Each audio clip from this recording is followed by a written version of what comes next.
নমস্কার, শুনছেন fourth pillar with the পিপলের পডকাস্ট। আমি সোফিয়া। ওয়ার্ল্ড মিউজিক ডে উপলক্ষে মৌনী মণ্ডলের প্রতিবেদন মির্জা গালিব স্ট্রিটের হারানো সুর। উর্দু পার্সি ভাষার কবি আসাদুল্লাহ বেগ খান পীড়িত জীবন, মানবিক আবেগ আর চেতনার যে অক্ষর, তা দিয়েই তিনি বুনে গিয়েছেন তাঁর শায়ের মালা। মির্জা গালিব এ নামেই পরিচিতি পেয়েছেন তিনি। তার সফর এ কলকাতাতে তিনি লিখেছিলেন, কলকাতার মতো এমন মন জয় করা জমি তামাম দুনিয়ায় নেই। অধুনা আধুনিক কলকাতায় তার নামাঙ্কিত রাস্তায় হাঁটতে হাঁটতে ভাইব্রেশনের সামনে থমকে দাঁড়িয়ে এই কথাই মনে পড়ছিল। নিউ মার্কেট সংলগ্ন মির্জা গালিব স্ট্রিটের ভাইব্রেশন একসময় সত্যি শহরে কাঁপুনি ধরাতো। কারণ এই ভাইব্রেশনই এককালে ছিল সাধারণ শ্রোতা থেকে শুরু করে তাবড় তাপড় শিল্পীদের কমন ট্রেজারি।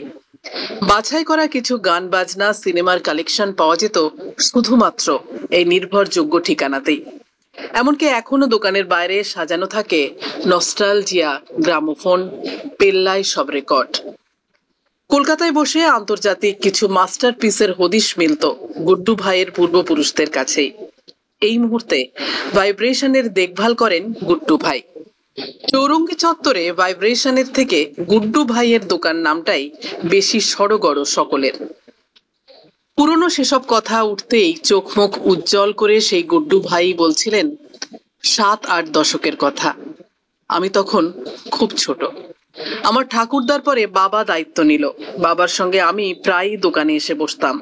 দেখতাম অঞ্জন দত্ত, সুমন, নচিকেতা, এই শহরের আরো কত গুণী মানুষ এসে কিনে নিয়ে যেতেন রেকর্ড। তখন বাছাই করা কিছু রক কনসার্টের কালেকশন শুধুমাত্র আমাদের কাছেই পাওয়া যেত। শুধু কি গান, বার্গম্যান, ফেলিনি, ক্রুফো, গোদার, কিওরস্তামি, কুরোসাওয়া, এসব এক্সে বাড়কার এক পরিচালকের সিনেমা আমরা রাখতাম। কারো কাছে পাওয়া যেত না, কে আগে পাবে এই নিয়ে হুড়োহুড়ি পড়ে যেত। তারপর আমি বড় হওয়ার সাথে সাথে সবই বন্ধ হয়ে গেল। Gramophone record, VCR, cassette, CD, DVD, একে একে সবই হারিয়ে যেতে দেখলাম আমি। এখনো বাড়িতে এত কালেকশন, রাখার জায়গা নেই। ভাঙাড়িতে দিলেও নেয় না। গান দিয়েই আমাদের পারিবারিক ব্যবসা শুরু হয়েছিল, তাই এখন গান রিলেটেড জামা কাপড় অ্যাক্সেসরিজের বিজনেস করি। গানটা ছাড়তে পারিনি। শুধু গান নয়, গুড্ডু ভাই ছাড়তে পারেননি অনেক কিছুই। ছাড়তে পারেননি পারিবারিক মূল্যবোধ, পুরনো রুচি, ভালো লাগা, ভালোবাসা।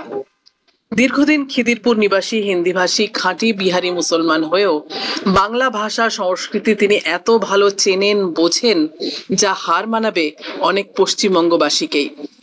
রাস্তার পাশে দোকানের অবস্থানে ধুলোবালি একটু বেশি, তাই ক্ষণে ক্ষণে হাত বুলিয়ে নরম কাপড়ে মুছে নেন পুরনো সামগ্রী। এখনো নাকি বিক্রি হয় সেসব। কালে ভাত্রে হলেও পুরনো জিনিসের অর্ডার পান গুড্ডু ভাই, তাতেই দিল খুশ তাঁর।